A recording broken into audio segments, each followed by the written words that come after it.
પાડવું પડે. એ બચ્ચુને ગર્ભમાં સારું રાખવા માટે એક માતાએ કેટલી જહેમત ઉઠાવવી પડે, કેવા કેવા નિયમોને પાડવું પડે. માય ની ખારું ખાય ની તીખું ખાય, હું કામ? કારણ કે મારા બાળકને કઈ હાનિ નહીં થાય, એટલી એ દયા રાખીને તો એ પોષણ કરે અંદર, અને પરમાત્મા આપણી રક્ષા કરીને પોષણ કરે. તો આટલો આ દયાળુ પરમાત્મા છે, અને વિશેષમાં એને કૃપા કરીને આપણને મનુષ્યનો દેહ આપ્યો. મનુષ્યનો દેહ આપ્યો, પણ સારું શરીર રાખ્યું અને સારી બુદ્ધિ આપી, અને બુદ્ધિનો ઉપયોગ કરીને કંઈક ને કંઈક આપણે પુણ્યના કાર્યો કરી શક્યા. એ પુણ્યના પ્રતાપથી આપણને આ સાંઈ બાબા જેવા કે અમારા દયાનંદ મહારાજ જેવા આપણને સદગુરુ મળ્યા.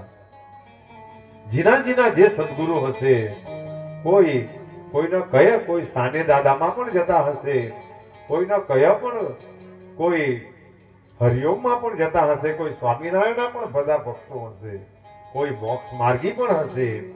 પણ બધાનું સદભાગ્ય કે આપણા પુણ્ય પ્રતાપે આપણને ગુરુ મળ્યા, અને ગુરુના માર્ગદર્શનથી, એમની પ્રેરણાથી આપણને આ હરિ પણ મળ્યા. અને હમણાં ખાલી ને ખાલી આપણે હરિના પાઠ કર્યા ખાલી, તો એમ તો આપણે સમયના અભાવે 108 નામ જ ભગવાનના લીધા, પણ છેલ્લા નામો પણ આપણે લઈ લીધા, અને તે પણ પાછા આવા એકાદશીની જગ્યાએ. આ જગ્યા પવિત્ર છે, કારણ કે અહીંયા સાક્ષાત માતાજી, અને આ નદીનો કિનારો છે. પાછો અહીંયા બાજુની અંદર બાજુમાં નદી છે. અહીંયા સદગુરુ પધાર્યા, હરિ પધાર્યા, તો એ બધાનો સંગમ થયો, અને એ જગ્યા પર આપણે પાઠ કર્યા. તો એ કરોડો પાઠ કરેલા બરાબર આનું મહત્વ એવું છે. હમણાં ગઈકાલે જ અમે એ મહાત્માને મૂકી આવ્યા, જ્યાં ભગવાન બદ્રીનાથની અંદર, 4 ધામમાંનું એક ધામ બદ્રીનાથ ધામ. તો એ ધામના મહાત્મા હમણાં 2-3 દિવસ પહેલા સાંઈ ધામમાં આવી ગયા, અને 2 દિવસ અમારા સાંઈ ધામની અંદર રોકાયા. તો એમણે બદ્રીનારાયણ માટે, હવે એ બદ્રીનાથમાંથી એ મહાત્મા એ મહારાજ જ આવેલા છે કે સાક્ષાત બદ્રીનાથ આવેલા છે, કોને ખબર? કારણ કે ભગવાન પોતાના રૂપમાં કોઈ દિવસ આવતા, એ કંઈક ને કંઈક રૂપ લઈને આવે, ને તો પોતાનું જો રૂપ પ્રગટ કરવા જાય તો આપણે આ આંખે ભગવાનને જોઈ શકતા નથી. તો એમની જોડે ચર્ચા થઈ આ બદ્રીનારાયણની, કે જ્યાં સાક્ષાત એ નારાયણ ત્યાં તપ કરવા માટે ગયેલા. એ ત્યાં તપ હું કામ કરવા ગયેલા? કે મારા જીવો સુખ શાંતિમાં રહે, આપણે બધા સુખી રહે, એના માટે એ તપોભૂમિમાં સાક્ષાત નારાયણ તપ કરવા માટે ગયેલા. અને એ ત્યાં તપ કરવા, કારણ કે એ દેવભૂમિ છે, અને એવું કહેવાય કે આ સંસાર જ્યારે પીડાવા લાગ્યો, તો એ હરને એટલે કે મહાદેવને, હરિએ પ્રાર્થના કરી કે આ જીવો સુખી રહે, એના માટે આપણે શું કરવું જોઈએ? તો એવી કઈ ભૂમિમાં જવું જોઈએ કે જ્યાં કોઈ આપણને ડિસ્ટર્બ નહીં કરે, અને એકાંત સ્થળમાં રાખીને તપ કરી શકાય. તો ત્યારે એ ઉત્તરાખંડની ભૂમિ, એ બદ્રીનારાયણમાં, કારણ કે આખો હિમાલય, કહેવાનો મતલબ હું હિમાલય, તો એ ભૂમિ એ શંકર ભગવાનને ત્રીજો નેત્ર એ શોધવા માટે ગઈ, નજર નાખીને. તો એ જગ્યા પર એમનું નેત્ર પડ્યું. શંકર ભગવાનને તો નહીં ખબર પડી, પણ હરિએ એમ કહ્યું, વિષ્ણુએ એમ કહ્યું કે આ ભૂમિ પર તમારું નેત્ર, તમારા નેત્રએ, ત્રીજું નેત્ર એ ભૂમિને જોઈ છે. તો આપણે ત્યાં તપ કરવા માટે જઈએ. અને એ હરિ ત્યાં તપ કરવા માટે ગયા, અને જ્યારે લક્ષ્મીજીએ એ હરિને નહીં જોયા, એ વિષ્ણુને નહીં જોયા, એટલે એમની શોધમાં એ ઝાડા ઝખરા, કારણ કે એ ભૂમિ પર તમે જોયું તો એકલું જંગલ, એ બદ્રીનારાયણ પૃથ્વીની સપાટીથી 11,500 મીટરની ઊંચાઈ પર આવેલું છે. બહુ હાઈ.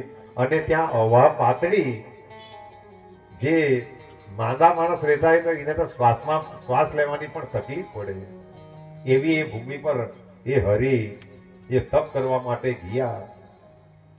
એ તપ કરવા માટે ગયા, પણ જ્યારે લક્ષ્મીજીએ એમને શોધતી શોધતી એ ઝાડા ઝાખરાને ખૂંદતી જ્યારે ત્યાં જઈને જોયું તો હરિ તો એમના ધ્યાનમાં તપમાં મગ્ન હતા. એ તપમાં એટલા બધા તલ્લીન હતા. અને ત્યાં તો જે ચારધામ ગયેલા હશે તેમને ખબર હશે કે ત્યાં કેટલો બરફ પડે, કેટલી ઠંડી, અને વરસાદ પણ કેટલો જોરમાં પડે. તો હવે મારા પતિની મારે રક્ષા કરવી જ જોઈએ, એટલે કરે શું? એટલે એમણે પાત્રા મૂકી દીધા, પાન મૂકી દીધા, એક પર એક પર એક પર એક પાન. અને આપણે જેને બોર કહીએ એ બોરડી બની ગઈ. લક્ષ્મી માતા સાક્ષાત બોરડી બની ગઈ અને એમના ઉપર છવાઈ ગઈ, કે જેને લીધે મારા પતિ પર આ વરસાદ નહીં પડે. પહેલા તો એમના આંખમાંથી આંસુ નીકળી આવ્યા કે આ જગતના કલ્યાણ માટે ભગવાને કેટલી તકલીફો વેઠવી પડે, કે જગત સુખ શાંતિમાં રહે. એના માટે એ હરિ ત્યાં તપ કરવા માટે ગયા. અને એ બોરડી બનીને જ્યારે એમના પર છવાઈ ગઈ એટલે એ શાંતિથી તપ કરી શક્યા. અને એ બોરડી એ આપણી સાદી ભાષામાં આપણે એમને બોર કહીએ, હિન્દીમાં એને બેર કહેવાય, અને ઉત્તરાખંડની ભાષામાં, ત્યાંની ભાષામાં એને બદ્રી કહેવાય. ઉપર બદ્રી અને નીચે જગતનો નાથ તપ કરવા માટે બેઠેલો, એટલે એ ધામનું નામ પડી ગયું બદ્રીનાથ. પછી તમે એને બદ્રી નારાયણ કહેવો કે બદ્રીનાથ કહેવો, જે પણ એ બોરડી બની ગઈ. અને જ્યાં સુધી એનું તપ પૂરું નહીં થયું, અને પછી જ્યારે હરિએ જાગીને જોયું તો આવી જગ્યા પર મેં તપ કરતા હતા, કોણે મારી રક્ષા કરી? તો ત્યારે જોયું, એમણે ધ્યાન લગાવીને જોયું તો આ તો સાક્ષાત મારી લક્ષ્મીએ મારી રક્ષા કરી. એટલે આનો એમણે એ લક્ષ્મીને વચન આપ્યું કે એ લક્ષ્મી, તું આ તપોભૂમિમાં મારું તપ ખંડિત નહીં થાય, એના માટે તું બોરડી બનીને આ જગ્યા પર, તો મારા કરતા પણ તારું તપ વિશેષ છે. તો જા, મેં તને વચન આપ્યું છે કે મારા નામ લેવા પહેલા તારું નામ લેવા હે. એટલે લક્ષ્મીનું પહેલું નામ લેવાય બદ્રી, અને પછી નાથ. ભગવાન કેટલા દયાળુ છે.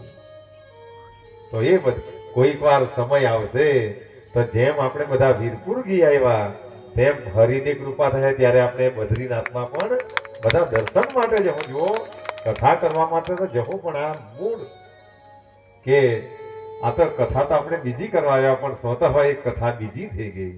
તો એ વિષ્ણુ સહસ્ત્રના પાઠ જ્યાં જ્યાં થાય તો એવું કહેવાય કે માણસ ગમે એવા દુઃખમાં પીડાતો હોય, પણ ખાલી ને ખાલી આ હરિના પાઠો કરે, અરે જન્મો જન્મની બાઈ વાંઝાપણામાં આરોટતી હોય, ગમે એટલી દવા કરીને તેનું સંતાન નહીં થતું હોય, ખાલી ને ખાલી આના પાઠો કરે તો આની અંદર ભગવાનનું એક નામ છે કે ઓમ શ્રી.